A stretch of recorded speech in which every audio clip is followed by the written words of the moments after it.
Ang una sa dalawa Philippine Navy corvettes na niraranggo sa South Korea.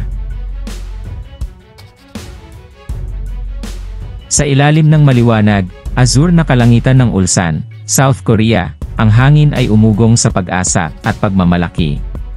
Ang mataong port city ay buhay na buhay sa aktibidad, habang ang mga manggagawa, opisyal, at mga dignitaryo ay nagtitipon upang saksihan ang isang napakalaking kaganapan.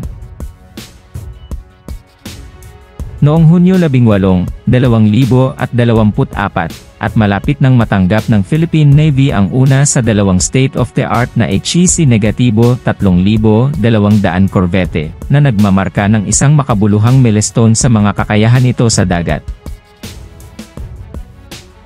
Sa gitna ng napakahalagang okasyong ito, ay ang bagong binyag na BRP Miguel Malvar 06, isang patunay ng walang hanggang pagkakaibigan at pagtutulungan ng Pilipinas at South Korea.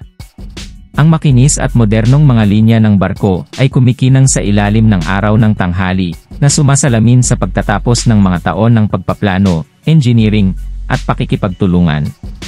Habang nagtitipon-tipon ang mga tao sa pantalan, napuno ang hangin ng isang kapansin-pansing pagmamalaki. Kabilang sa mga dumalo ay ang mga kinatawan mula sa HD Hyundai Heavy Industry, ang mga utak sa likod ng paggawa ng sasakyang dagat, gayon din ang mga matataas na opisyal mula sa hukbong dagat ng Pilipinas, kabilang si Admiral Enrique Santos, na naging instrumento sa pangunguna sa mga pagsisikap ng modernisasyon ng armada. Nagsimula ang seremonya sa isang serye ng mga talumpati, bawat isa ay binibigyang diin ang kahalagahan ng BRP Miguel Malvar. Umakyat si Admiral Santos sa podium, ang kanyang boses ay may pananalig. Ngayon, nasasaksihan natin ang pagsilang ng isang bagong kabanata sa kasaysayan ng hukbong dagat ng Pilipinas. Ang BRP Miguel Malvar ay hindi lamang isang barko. Ito ay simbolo ng determinasyon ng ating bansa na protektahan ang ating mga interes sa karagatan at tiyakin ang seguridad ng ating karagatan. Nagpalakpakan ng mga tao habang tinatapos ng Admiral ang kanyang talumpati. Ang kaguluhan ay umabot sa tugatog nang magsimula ang pagbibinyag ng barko. Ang isang bote ng champagne ay seremonyal na binasag laban sa katawan ng barko, na sinundan ng tradisyonal na tawag na "tao ang barko" at "buhayin siya." Habang ang mga watawat ng Pilipinas at Timog Korea ay kumikislap sa simoy ng hangin, opisyal na inilunsad ang BRP Miguel Malvar. Ang sasakyang dagat, na may kahangahangang mga detalye, ay isang kamangha-mangha ng modernong naval engineering. Ipinagmamalaki ng Corvette ang displacement na 3,200 tonelada, isang haba na 118.4 metro, at isang maksimum na sinag na 14.9 metro. Ito ay dinisenyo para sa parehong liksi at tibay, na may kakayahang mag-cruising sa 15 knots, 28 kilometro bawat oras, na may saklaw na 4,500 nautical miles, 8,330 kilometro. Ang BRP Miguel Malvar ay armado hanggang sa ngipin, na nagtatampok ng 12 na VL Mica launcher, isang mabigat na Otto Melara 76mm super rapid na pangunahing baril, at ang inaasam-asam na Gok Denisius na estratehikong tinakpan sa likod para sa pag-unveil. Ang barko ay itinayo ng nasa isip ang mga pag-upgrade sa hinaharap, na nagbibigay daan sa espasyo para sa mga karagdagang sistema ng armas tulad ng isang MK-41 o isa pang 8 cell Caviles, o kahit na isa pang 12 cell na VL Mica launcher, na binibigyang diin ang versatility at adaptability nito para sa iba't ibang mga sitwasyon ng labanan. Habang ang mga tripulante ng barko ay nagsimulang maging pamilyar sa kanilang bagong tahanan, si Kapitan Lourdes Villanueva, ang unang babaeng commanding officer ng Philippine Navy Corvette, ay naglaan ng ilang sandali upang makipag-usap sa kanyang koponan. Ang barkong ito ay hindi lamang isang sasakyang dagat, ito ang ating kalasag at ating espada.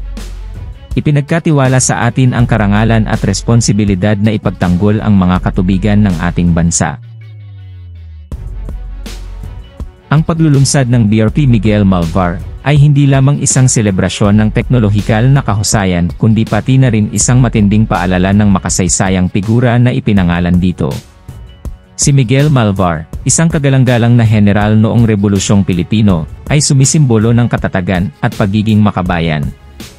Ang kanyang pamana ay immortal na ngayon sa bakal at layag, handang protektahan at pagsilbihan ang kapuluan na dati niyang ipinaglaban. Nang magsimulang lumubog ang araw, na naglalagay ng ginintuang kulay sa ibabaw ng shipyard, ang BRP Miguel Malvar ay dumausdos ng maayos sa tubig, nagsisimula pa lamang ang paglalakbay nito. Ang mga inhinyero at opisyal ng hukbong dagat ng Pilipinas at South Korea ay nanood ng may pakiramdam ng tagumpay at pakikipagkaibigan, alam na ang paglulunsad na ito ay isang hudyat ng isang mas malakas, mas may kakayahang Philippine Navy. Ang seremonya ay nagtapos sa isang pakiramdam ng optimismo at determinasyon. Ang BRP Miguel Malvar, kasama ang mga advanced na kakayahan at dedikadong tripulante, ay nakahanda na gumanap ng mahalagang papel sa pag-iingat sa mga interes ng pandagat ng Pilipinas. Ang paglulunsad na ito ay hindi lamang isang natatanging kaganapan, ngunit bahagi ng isang mas malawak na pananaw para sa isang moderno, matatag, at nababanat na puwersa ng hukbong dagat. Sa mga susunod na linggo at buwan, ang BRP Miguel Malvar ay sasailalim sa mahigpit na mga pagsubok sa dagat, lalo pang hinahasa ang mga kakayahan nito at tinitiyak na ito ay handa na sa labanan.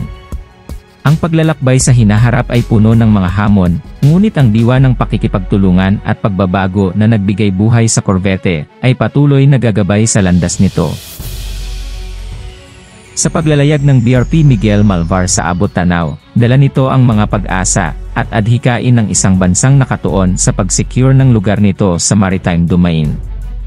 Ang paglulunsad ng kakilakilabot na Corvette na ito ay simula pa lamang na nagbabadya ng bagong panahon ng lakas, soberanya, at estratehikong partnership para sa Philippine Navy.